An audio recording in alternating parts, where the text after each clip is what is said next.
جی مجھے اتنی شرم آ رہی ہے۔ سمرا نے اس کے بازو پر ایک ہاتھ رسید کیا۔ سچی کی کچھ لگتی نہ ہو تو پچھلے 1 گھنٹے سے آپ 200 بار یہی ایک فقرہ بول چکی ہو اور کچھ نہیں بچا کہنے کو۔ اس نے سمرا کے گول گپے کے گال پر بوس لیا۔ مجھے یوں لگ رہا ہے کہ میں اسلام آباد نہیں بلکہ تیسری دنیا کے کسی ملک میں جا رہی ہوں۔ جو یوں 2 گاڑیاں بھر کر آپ لوگ مجھے ایئرپورٹ سے سی آف کرنا۔ وہ واقعی بڑی پریشان سی صورت بنائی کھڑی تھی۔ مارا نے دھیمے سے ہنستے ہوئے مثال کو خود میں بیچ لیا۔ میری جان یہ ہمارے بس کی بات تھوڑی ہے۔ یقین جانو تو میاں بیوی نے یوں اچانک اپنے بول چال کا سلسلہ شروع کر کے ہمیں دوبارہ سے زندہ کر دیا۔ اب شام کو تو تم منانا کہ وہ اب لاہور ہی شفٹ ہو جائے۔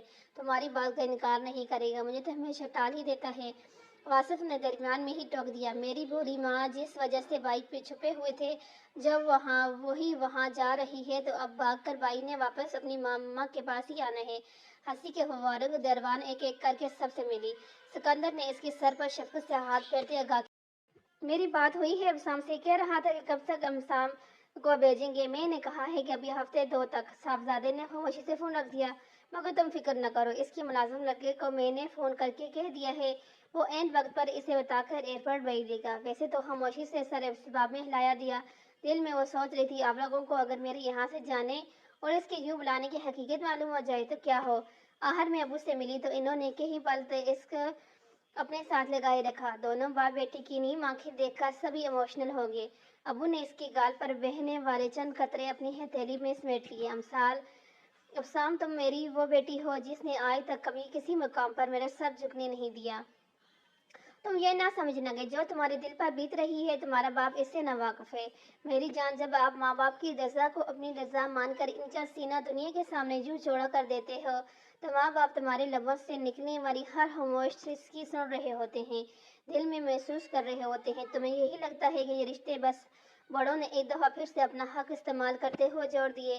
جس کے پاس جا رہی ہو اس کو میں نے کہہ دیا ہے کہ تمہیں اس حقیقت سے واقف کروائے جو ابھی تک اس کے اور میرے درمیان محدود ہے۔ خاموشی کے بغل مار کر بیٹھے ہو مگر میری امثال نہ جانے کیا کیا سوچ کر خود کو کھوکھلا کر رہی ہے۔ اس نے تعجب سے سواریاں نظریں اٹھا کر ابو کی آنکھوں میں جھانک کر دیکھا۔ کیسی حقیقت ابو جی؟ ابو بس مسکرا دیے۔ اس سے پوچھ لینا، بتا دے گا۔ آپ جاؤ، اللہ بھلے۔ اور وہ سارے سوال اور دکھ دل میں لیے اسلام آباد آ گئی۔ ایرول ٹرمینل سے باہر نکلتے ہوئے دل یوں ہی گھبرائے جا رہا تھا۔ آہستہ آہستہ چلتے ہوئے وہاں استقبالیہ کو آئے لوگوں کی شکلوں کو باری باری دیکھتے ہوئے اسے ڈھونڈ رہی تھی جس کے ساتھ تعلق بہت مضبوط تھا مگر اس میں نہ دلی سکون تھا نہ اعتبار، اور یہ ناؤ کسی نہ کسی جانب تو اب کر ہی رہنی تھی۔ وہ جذباتی پن میں یہاں آ جانے کے فیصلہ کر بیٹھی تھی۔ سب کے چہرے پر پھیلنے والی خوشی نے یہ فیصلہ کروا دیا تھا اور اب وہ سارا وقت پچھتاوے کا شکار رہی تھی۔ پر اب کیا ہو سکتا تھا؟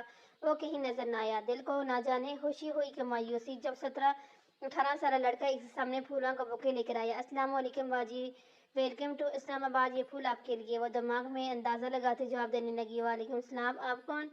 وہ مسکرایا تو چہرے پر حد درجے معصومیت اور روشنی تھی۔ میرا نام عاقب ہے۔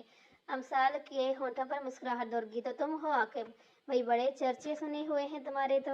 وہ کھل کر ہنس دیا۔ چرچے کہاں جی، واصف بھائی کے منہ سے میری بے عزتی سنی ہوگی۔ امثال اس کے درست اندازے پر بھی نفی میں سر ہلاتے ہوئے مسکرا دی، ساتھ ہی ہاتھ بڑھا کر پھول پکڑ لیے۔ پھولوں کے لیے شکریہ عاقب۔ شکریہ کی کون سی بات ہے باجی، لائے اپنا سامان مجھے دیں، گاڑی ادھر سائڈ پر موجود ہے۔ آئیں۔ سامان والی ٹرالی عاقب نے تھام لی اور وہ اس کے ساتھ چلتی ہوئی گاڑی تک آئی۔ پہلے عاقب نے پچھلی سیٹ کا دروازہ اس کے لیے کھولا، اس کے بیٹھنے کے بعد دروازہ بند کرتا سامان رکھنے کے بعد ڈرائیونگ سیٹ سنبھالنے کے بعد اپنی منزل کو جانے والے راستے پر گاڑی ڈال دی۔ جب ڈش سے نکل آیا تو امثال سے مخاطب ہوا، باجی آپ کو برا تو نہیں لگتا ہوگا کہ ابسام بھائی خود آپ کو ایئرپورٹ پر لینے کیوں نہیں آئے؟ مگر دیکھنا، قصور ان کا نہیں میرا ہے، کیونکہ میں نے ان کو ان کے ابو کا پیغام دیا ہی نہیں۔ وہ تو روٹین کے مطابق آفس گئے ہوئے ہیں۔ اب دیکھیے گا کتنا مزہ آئے گا جب آپ کو اچانک شام کو اپنے سامنے دیکھیں گے۔ امثال نے کنفیوز سی نظروں سے عاقب کے رد عمل کو دیکھا جو کہ امثال کے مطابق کچھ زیادہ ہی خوشی کا اظہار کر رہا تھا۔ عاقب، میری سمجھ میں ایک بات نہیں آ رہی۔ عاقب نے گاڑی کی سپیڈ تھوڑی کم کی۔ وہ کیا باجی؟ وہ یہ کہ میں پہلی دفعہ تم سے ملی ہوں، اس کے باوجود تم نے کیسے مجھے پہچانا؟ عاقب ہنس دیا، باجی آپ کو پہچاننا کوئی مشکل کام بڑے ہے بڑا؟ امثال اس لڑکی کو سمجھ نہ ہی پا رہی۔ اچھا، مجھے تو علم ہی نہیں تھا کہ میں اتنی جانی پہچانی ہستی ہوں۔ عاقب کے سارا دھیان سامنے سڑک پر تھا۔ باجی ابھی آپ گھر تو جا ہی رہی ہیں، خود ہی آپ کو آپ کے سوال کا جواب مل جائے گا۔ वो मजीद कुछ न बोली। वैसे भी आने वाले वक्त में इसकी सारी तवज्जो मुश्तर की हुई थी। एयरपोर्ट से 20 मिनट की मसाफत के बाद गाड़ी एक छोटे और बहुत पूरी तरह से सब्जे में गहरे बंगले के सामने रुकी।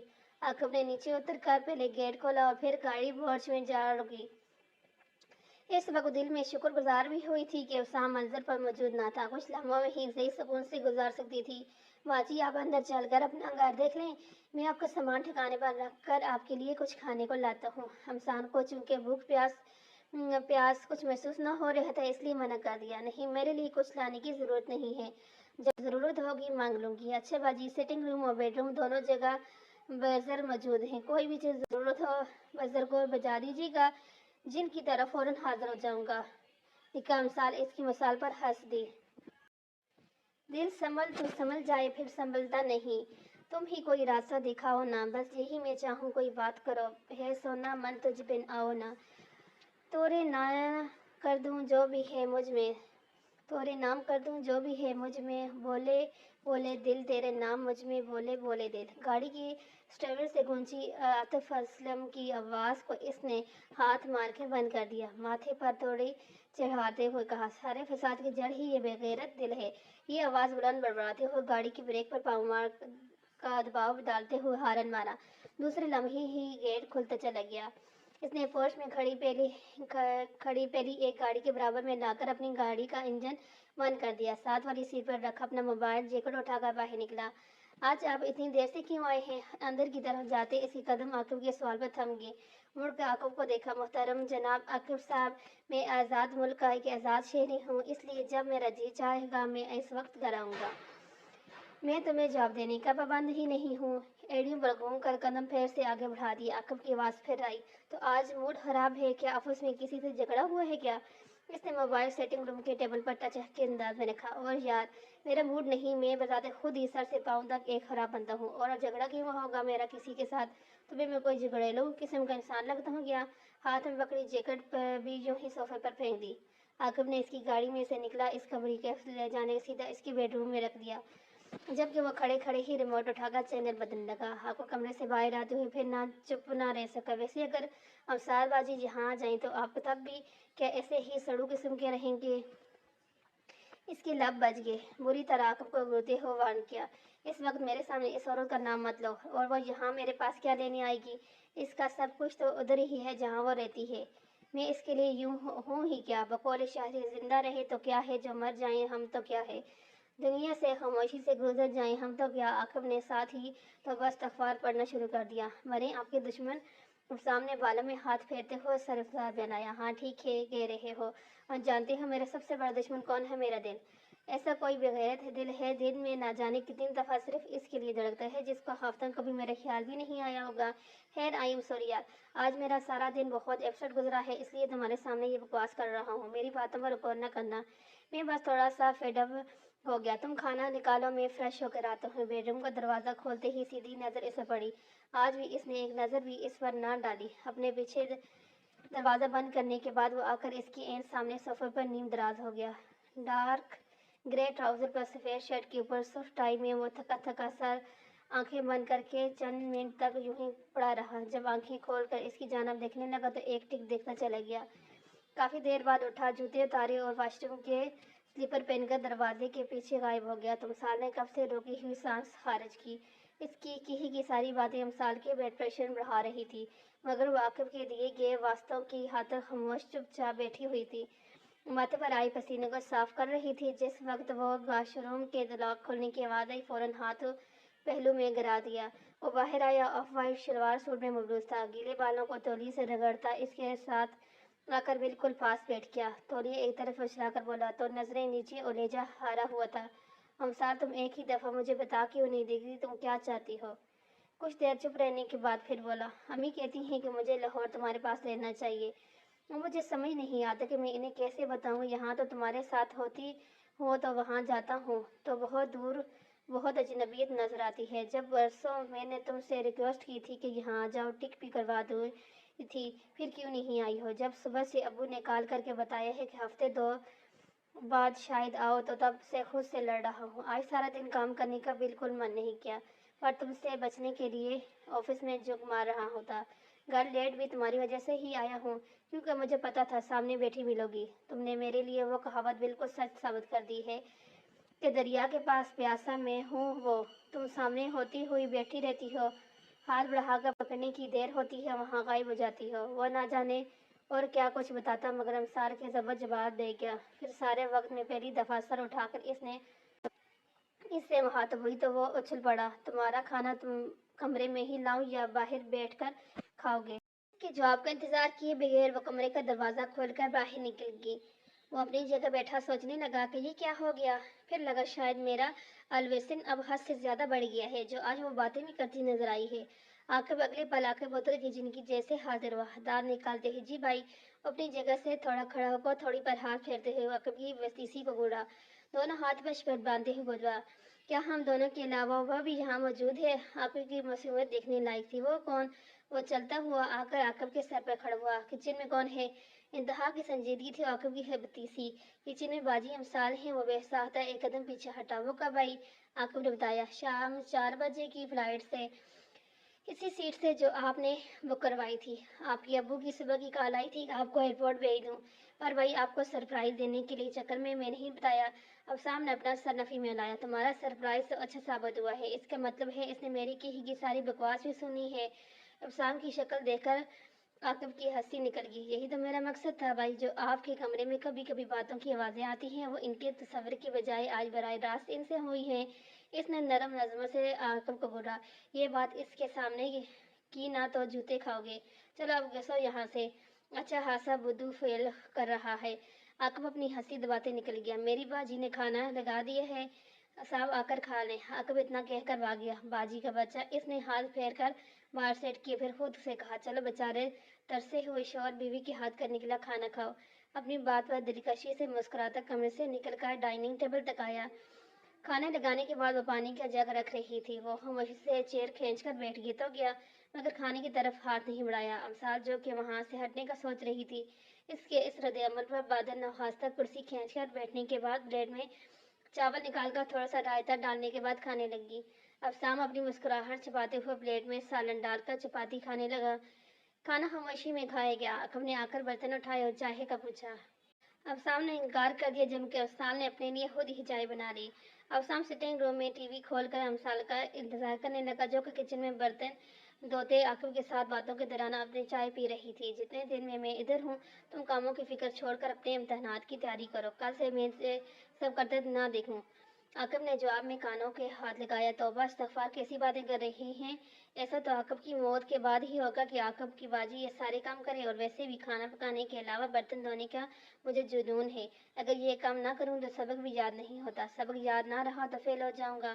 फेल होगा तो अफसाम भाई ने जो सारा खर्चा किया है वो तो ज़ाया हो जाएगा, और ऊपर से बेइज्जती अलग होगी। इनके तो सभी कोलीग को मातखों को इल्म है कि मैं इसी साल सेकंड ईयर के पेपर दे रहा हूँ। अंदाज़ा लगाकर बताया, ज़रा आपके काम करने का मुझे किस कदर नुकसान उठाना पड़ेगा। और मेरी अम्मा जो मेरी चटनी बनाएंगी वो अलग है। हमसान ने हंसते हुए अपना कप सिंक में रखा और इसको शब बहर कहती बाहर आ गई। वो तो किचन में देर लगा कर आई थी कि अफसाम अपने कमरे में जा चुका होगा और इससे सामना करने से बच जाएगी, मगर वो ना तो सिर्फ बाहर ही मौजूद था, बल्कि इसी का मुंतजिर भी था। वो इसको इग्नोर करती इसी के कमरे की तरफ बढ़ गई जो इसने अपने लिए चुना था। इसका सामान भी इधर ही था मौजूद था। इसने बैग में से सादा सा गर्म सूट निकाला और वॉशरूम का रुख किया। लिबास बदलने के बाद जल्दी जल्दी दांतों का ब्रश किया और बाहर आ गई। ईशा की नमाज वो कब की पढ़ चुकी थी। वैसे भी अब तो 12:30 हो रहे थे। फौरन लाइट और दरवाज़ा बंद करती बिस्तर में घुस गई। यहाँ लाहौर के मुकाबले में ठंड भी ज़्यादा थी। हर तरफ से जहन की खिड़कियां बंद करके सारी तवज्जो सोने पर मरकूज की। बाहर से टीवी भी खामोश हो गया, जिसका मतलब था अब शाम भी अपने कमरे में चला गया था। यह सोच ही इस कदर सुकून बख्श थी कि इस पर नींद गालिब आने लगी। तभी दरवाज़ा वाह हुआ। अंदर आने वाले ने सारी रोशनी जलाकर बेड के करीब पड़ी कुर्सी को अपने मुतबा जगह पर रखा और इस पर बैठने के बाद टांगों पेट पर रखकर नीम दराज हो गया। फोकस सारा अमसाल पर था, जिसने बुरा सा मुंह बनाते हुए अपना सर भी कमर के अंदर मुंह कर लिया। ओह कम ऑन अमसाल, सीरियस तुम इतना सफ़र करके यहाँ सोने आई हो? बिस्तर के अंदर से ही इसकी चिल्लाई हुई आवाज़ आई। ज़रूरी तो नहीं कि आज ही बात हो, अगले चंद दिन तक मैं इधर ही हूँ, कल कर लेना जो भी बात करनी है। इसकी बात मुंह में ही थी कि अफसाम ने एक झटके से इसके ऊपर पड़ा कंबल खींचकर कमरे के दूसरे कोने में फेंक दिया। और इससे इस अमल की तवक्को ही नहीं कर रही थी, बल्कि हक्का बक्का रहेगी। पहला ख्याल दुपट्टे की तरफ गया जो कि इस कुर्सी पर रखा था जहां वो बेड जमा था। मिसाल की समझ में ही नहीं आया कि फौरन तबरा कैसे खुद को छुपाए। तेजी से बेड से उतर कर खुले पड़े बैग में से शाल पकड़ कर ओढ़ी और गुस्से से भरी इसके सामने आ बैठी, जिस पर अब सामने बेड पर रखी टांगे नीचे कर दी। मिस्टर अबसाम सिकंदर, ये एक इंतहाई घटिया तरीन हरकत थी। और कौन फजूल लोग ये बात करते हैं कि तुम बहुत सुलझे हुए सोबर इंसान हो, बोलते तो हो ही नहीं। मेरे साथ तो ये दूसरा वाकया है कि तुम्हारी बातें ही खत्म नहीं हो रही और सोबर पर इतना भी नहीं है कि किसी की कमरे आने से पहले इजाजत ही ले ली जाए। सार के गुस्से के जवाब में वहाँ गरम नरम सी मुस्कुराहट थी। तुम्हें तो खुश होना चाहिए कि मुझे तुम्हारे सिवा किसी और से बातें बिगाड़ने की रत्ती भर भी शौक नहीं है। तुम उल्टा गुस्सा कर रही हो और मैं मालिक हूँ इस घर का। जिस कमरे में जी चाहे जा सकता हूँ, इजाजत मांगूँ वो भी अपनी ही बीवी से। What rubbish! कोई और एतराज? अवसार के चेहरे पे फैली संजीदगी घेरे हुई। वैसे तुम ठीक ही हो। हमें एक ही दफा बात करके इस मौजू को हमेशा के लिए दफन कर देना चाहिए। पहले मैं अपना मसला तुम्हारे सामने रखती हूँ। मिस्टर जेनियस हो ना, तो निकालो कोई हल। साथ तुम्हारे में रहना नहीं चाहती और अपने माँ बाप की वजह से अलहदी अख्तियार कर नहीं सकती। तो बताओ मुझे क्या करना चाहिए? टांग पर टांग जमाए, एक हाथ कुर्सी के हत्थे और दूसरी थोड़ी के नीचे रखे गहरी नजरों से इसका जायजा ले रहा था। तुम्हारा साथ रहने में मसला क्या है? जवाब में मिसाल ने हिम्मत करके बराह रास्त इसकी आंखों में देखा। मैं नहीं जानती कि तुम इतने भोले होने की एक्टिंग कर रहे हो और ये सब प्यार और मोहब्बत की बातें क्या है ये सब? इन सब बातों से तुम साबित क्या करना चाहते हो? क्योंकि जो हकीकत है वो तुम भी जानते हो और मैं भी जानती हूँ। तो फिर ये धोखा दे किस लिए? इसलिए मैंने इन सब का एक ही हल सोचा है कि तुम मुझे लाहौर में ही रहने दो और यहाँ अपनी मर्जी से शादी कर लो। हाला लोग कुछ नहीं कहेंगे और जब मुझे कोई एतराज़ नहीं तो फिर किसी को क्या अहमियत ही क्या है रह जाती है। ज़िंदगी तुम्हारी है, तुम्हें अपनी मर्जी ऊपर सर से चुननी चाहिए। अब सामने 2 बार ताली बजाई। तुम्हें तो वकील होना चाहिए था। मिसाल एजाज क्या खूब तकरीर करती हो मसलन, मगर ये ज्यादती नहीं। एक तरफ तुम मुझे मेरी अपनी मर्जी के मुताबिक ज़िंदगी गुजारने पर लेक्चर दो और फिर मुझे मेरी रजा भी अता न करो। मैं किन अल्फाज या किन ज़बान से कहूँ तो ये बात तुम्हारी मोटी खोपड़ी में बैठेगी कि मेरी चाहत तुम हो, मेरी मर्जी तुम हो। इतने खुले अल्फाज में बता चुका हूँ, फिर भी तुम मेरे एतबार क्यों नहीं करती? अब क्या फिल्मी डायलॉग मारूं, चांद तारे तोड़ कर लाने की कस्में खाऊं या तुम्हारे हिजर में गुजरे दिनों पर दास्तान इश्क लिखूं? कोई ऐसा अमल जो मेरी की ये सारी बकवास को हकीकत साबित कर दे। अमसार के आंसू देखकर इसने सर पीट लिया। चलो अब रोना बैठ जाओ, यानी हद हो गई है। इधर बात शुरू करो, इधर बारिश शुरू हो जाती है। अमसाल ने आंखों को सती से बल्लू के साथ रगड़ा। तो और क्या करूं? हकीकत भी ही तो मुझे ही पता है ना, तो रोना भी तो मैंने ही है ना। ने ये शादी की ही मुझसे इंतकाम लेने के लिए है और मुश्किल ये है कि किसी को ये नजर ही नहीं आता मेरे अब्बू तक तुम्हें बड़े शरीफ समझ रहे हैं। इसने हैरत से अपने सामने काले और सुर इम्तजाज में मबलूस आंसू बहाती औरत को देखा। अच्छा ये तो बताओ किस किस्म का इंतखाब बनता है तुम्हारी तरफ मेरा? अमसाल ने जोर और शोर से बताना शुरू किया। अबू ने तुम्हें निखट्टू बोला था और मेरी शादी कहीं और कर दी थी। अब हाल ने तुम्हारी मेरी मोहब्बत में मजबूर होकर निकाह पढ़वा दिया। और वो क्या था? ठहरो अभी देती हूँ मैंने इसी लम्हे के लिए संभाल कर रखा हुआ था। उठकर अफसाम की ताक़ब करती निगाहों को नज़रअंदाज करती जाकर अपने हैंडबैग की अंदरूनी जेब से संभाल कर रखा हुआ चेक निकाल लाई, लाकर इसकी गोद में फेंक दिया। इतना बड़ा हक में रख के लोगों को ये बताने में तो कामयाब हो रहे हो कि इन्होंने इस दौलत के लिए बेटी को कहीं और बहाया था। अब मेरे पास ही वापस आ गई है। और कुछ लोग तो यही सोचते होंगे ना कि तुम्हारे निकाह में आई ही इतने हक मेर की वजह से हूँ। वो तो सोच रही थी अब वरना फूट गया है तो घबरा जाएगा, मगर वो तो इस तहम्मुल से बैठा रहा। बल्कि पूछा और कुछ। इंसान ने नाराजगी से नजर फेर ली। आला दर्जे की हठधर्मी थी। पहली बात तो ये कि शादी की बात मुझसे अम्मी अबू ने नहीं बल्कि मैंने इनसे कही थी। दूसरी ये कि तुम्हारे अबू से तुम्हारा रिश्ता पहले मैंने खुद मांगा था, फिर अम्मी अबू को तुम्हारे घर भेजा गया। और तीसरी बात यह कि तुम्हारे मुसलसल इनकार को इकरार में बदलने के लिए एजाज मामू को ICU का चक्कर लगाने का मशवरा भी मैंने दिया था। जब तुम लोग बाहर लाइब्रेरी में रो दो रही थी, मैं और मामू अंदर बैठे ड्राई फ्रूट और चाय का लुत्फ उठा रहे थे। और अब आ जाता है तुम्हारे इस चेक की तरफ तो बेगम, क्या तुम्हें मेरी महाना तनहा का इल्म है? यकीनन नहीं। अब दिमाग की तसल्ली हुई कि नहीं? मिसाल को यकीन न आया, मगर अफसाम के चेहरे पर लिखा था कि इसका कहा हर लफ्ज़ सच है। क्या इन्हीं बातों को सर पर सवार रख कर एंटी डिप्रेशन खा रही थी? और वो जो नर्वस ब्रेकडाउन हुआ था, अमसाल ने इसी दरमियान टोक दिया। अगर तुम्हारा मतलब ये शादी तुम्हारी मर्जी से हुई थी तो तुम खुश क्यों नहीं थे? मुझे पता चला है कि तुमने नया सूट तक नहीं बनवाया था, और वो मूवी में भी सारा वक्त सीढ़ी सी शक्ल बनाकर बैठे हुए थे। उसाम की हंसी निकल गई। चल, एक बात तो साबित हुई, बराह रास्त ना सही, मूवी में तो तुम मुझे गौर से देखती रही हो, और रहा तुम्हारा सवाल तो वही क्यों इतना बन ठन के जाता। मुझे कौन सा रवायती अंदाज में तैयार और मुंतज़िर बीवी मिलने वाली थी? जिस तरह तुमसे 3 दफ़ा हान निकलवाने के लिए सारे पापड़ बेलने पड़े थे, तो मेरा तो मूड ही साफ ऑफ था। वो निकाह तुमने मजबूर होकर कबूल किया था। जब अपनी खुशी और मर्जी से मुझे कबूल करोगी, तब मैं भी खुशी का इजहार करूँगा। अमसाल कुछ देर तक पैर की अंगूठे से कारपेट को खींचती रही। तुम्हारी सारी वजाहतें, दलीलें और इज़हार मोहब्बत सुनने के बाद भी अगर मैं ये कहूँ कि मैं इस रिश्ते से खुश नहीं हूँ, आज़ादी चाहती हूँ, तो अमसाल के चेहरे और आंखों से सारी मुस्कुराहट गायब होगी। तो क्या